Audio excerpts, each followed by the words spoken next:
Hello, welcome to In the Court of Wenton. This is the third in our trilogy of bizarre Sabbath bizarreness. We've skipped forward a bit. This is 86, so we are in the worst year in the world. That's the first excuse. Different singer again, etc. And again, it's all about the Ardens.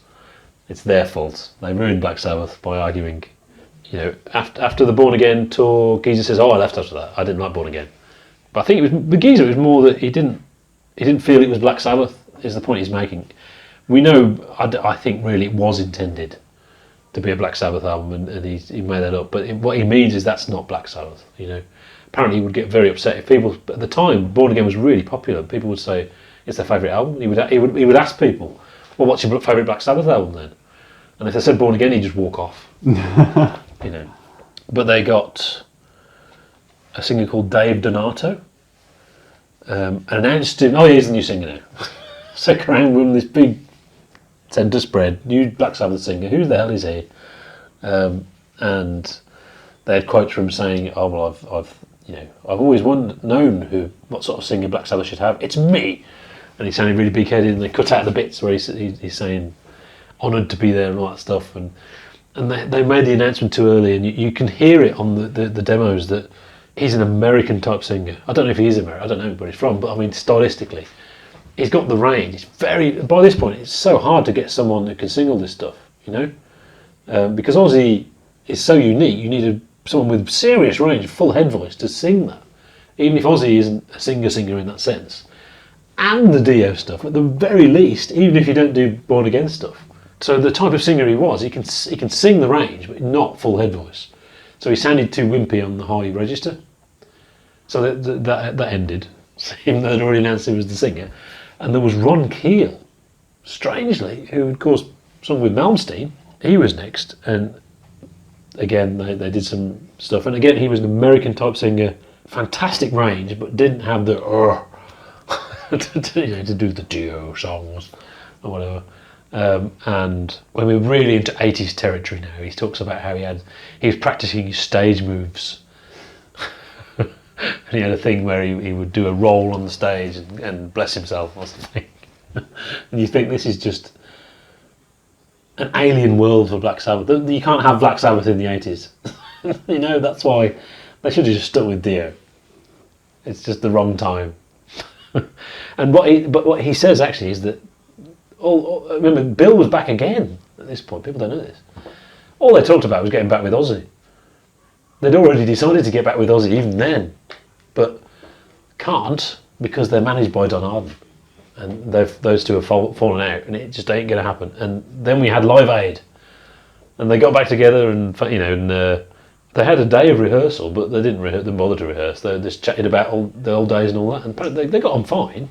It isn't that they'd fallen out with Ozzy, not really, And you can see these photos, can't you? It's unbelievable. There's Tony Iommi, and there's this sort of look in his eyes of, oh God, these sort of random 80s guys. Until you figure out who that is, actually, but we'll talk about that. So they're not actually rehearsing, they're just standing around chatting.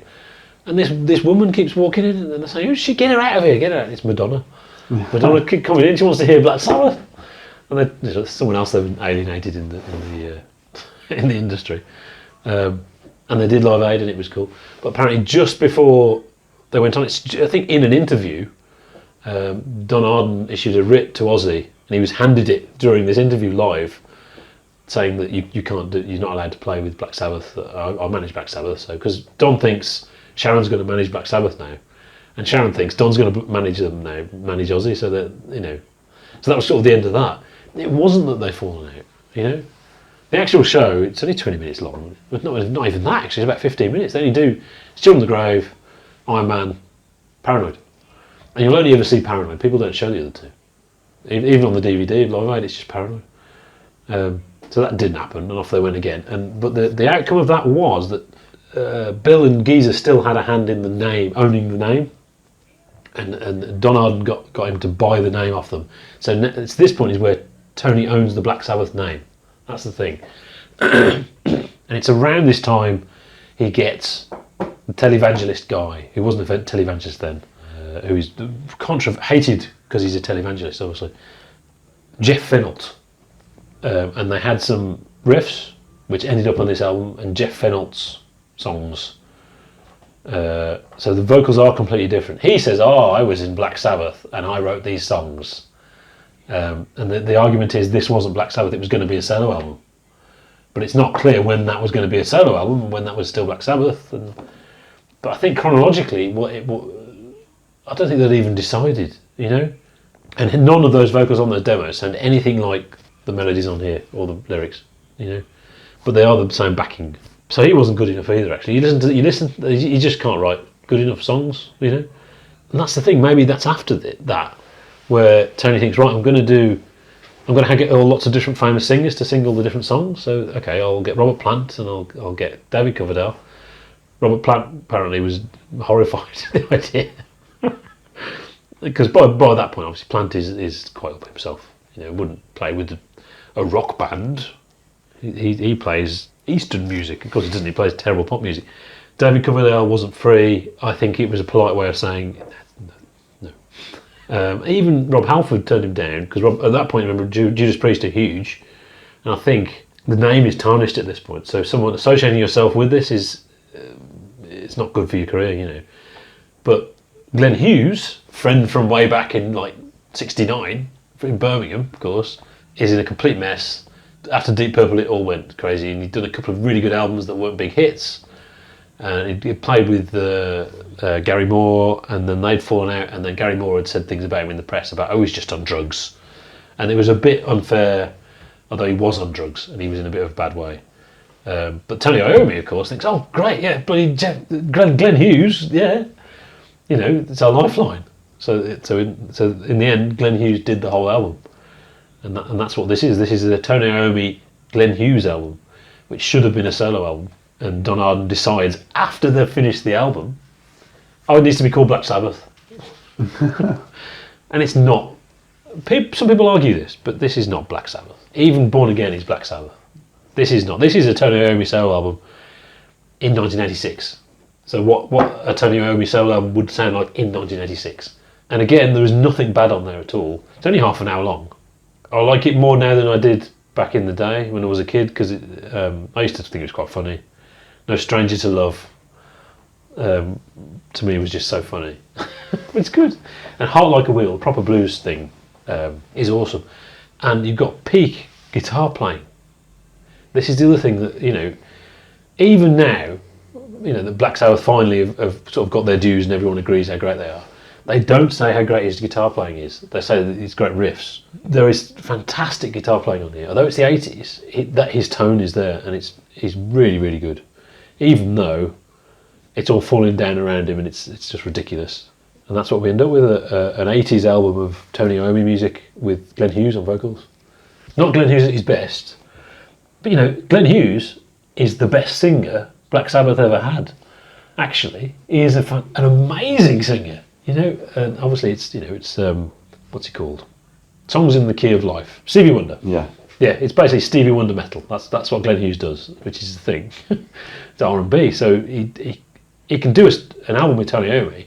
He can't sing in Black Sabbath. It's ridiculous. So yeah, I enjoy listening to it. I would dip into it rather than listen to the whole thing, because it's very 80s now. It's 86. Yeah, but by 86, it's not actually that 80s. There's a bluesiness. So, you know. And I think, obviously, the vocals as well, because it's not the best Glenn Hughes ever, but it is at least, you've got the soulfulness in his voice. When you think about other things we've done from 86, you know, horrible, tinny things, just have some great guitar playing. And he's on drugs. Lots of drugs. Well, there aren't enough drugs in the world that can... You can tell, can't you? Oh, we've got to go and do a photo shoot. Okay. Yeah, I mean, I just find it incredibly bland. Yeah, it is incredibly. The songs are just bland. Yeah, I mean, Danger Zone, was it? Yeah. It's just singing Danger Zone. I'm going into the Danger Zone. I'm going to live in the Danger Zone. I'm going to be in the Danger Zone. The Danger Zone is where I'm going to live. Yeah, and the riff goes. In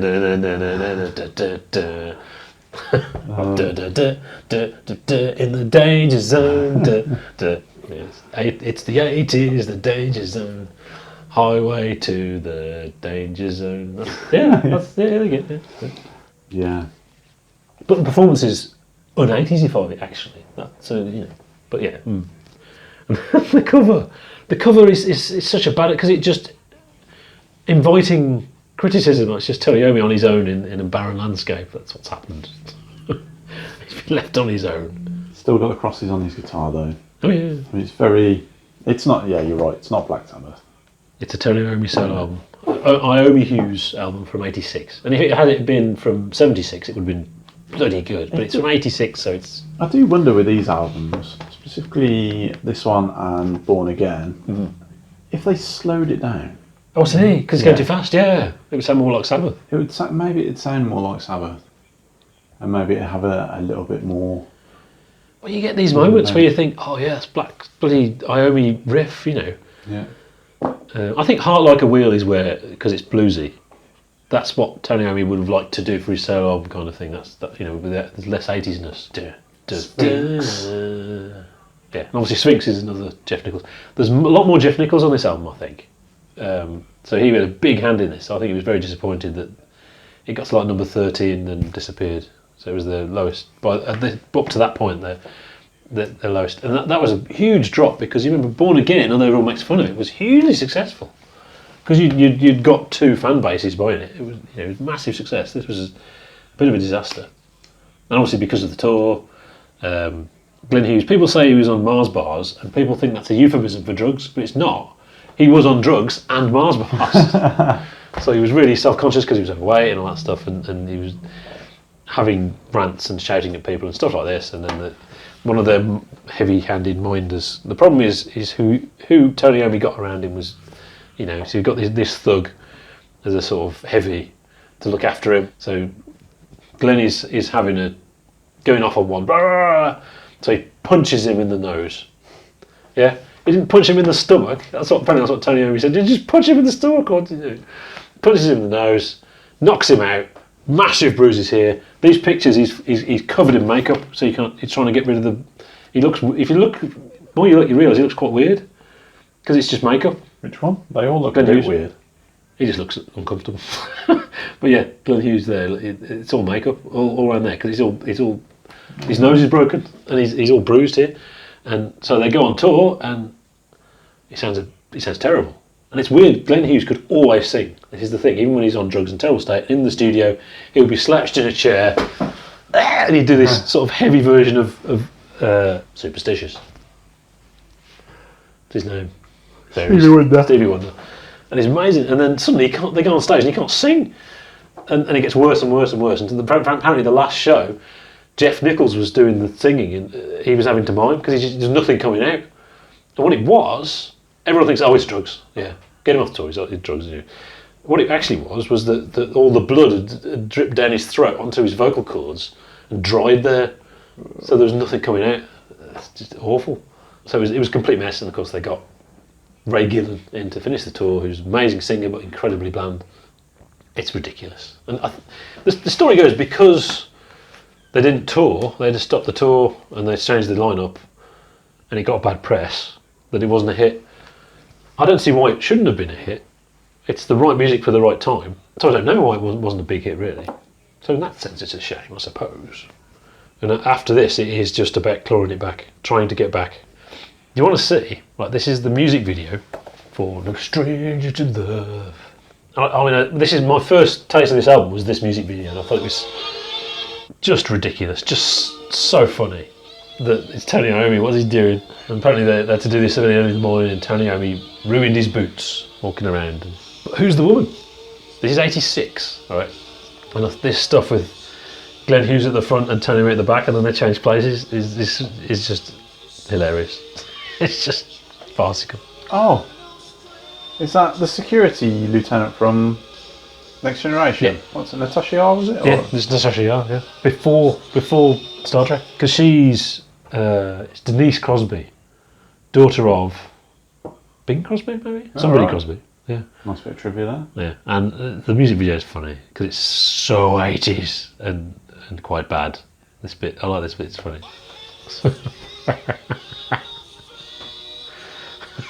I change places. The whole thing's gone farcical, you know. It's Don's fault. Don Arden I mean, Tony, he just doesn't look comfortable, does he? No, he doesn't. He's like, the camera's on him, he's like... Yeah. Or maybe it was just never going to happen in the 80s. That just Sabbath and 80s just don't. Yeah. Same with Deep Purple. It's the same thing. It just doesn't work in the 80s.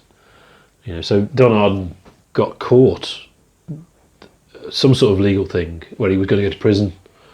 I think his son had to take the rap, so his son would go to prison because he'd probably die in prison. He was an old man by then, you know. And that was the end of that. Which only leaves the Tony Martin albums. Are the only ones we haven't reviewed now. Interestingly, so I will do those at some point. There's no point in Sam doing them because they're all, you know, meh. So yeah, the fall of Black Sabbath. That's what we did, really, didn't we? Yeah. And boy, did they fall. Yeah, and proper nosedive. Sadly, but that deserved to be a hit in 1986. Okay. You think about all the horribleness in 1986, and there's some cool bluesiness on there, and some fantastic soulful singing, if not the best Glen Hughes. Probably 2 eggs, Kev. That's the thing. I'm trying to think. No, it must be 3. What's it? No, it's 2. Heart Like a Wheel and the guitar playing gets it up to 3 eggs, and the fantastic vocals. Yes, for me 3 eggs. There you go. Okay. There's 2 and 2, 3. Cool. Yeah. There we go. Thank you very much. That was interesting. We've hoovered up more Sabbath. There's not much left now. It also got us three reviews quite easily. Yeah. That was the real reason. Cool. Right. Sam is now married, I think. I hope so. I think so. Because I've got no free weekends left. Yeah. Basically. Yeah. Well. So there might be the odd Sunday or something. I suspect you'll find there'll be a little bit of a gap now. Yeah. Yeah, because we've recorded this massively in advance, but we'll still have a bit of a gap, I think. That's just the way it goes. So we will see you when we see you. Have a good one.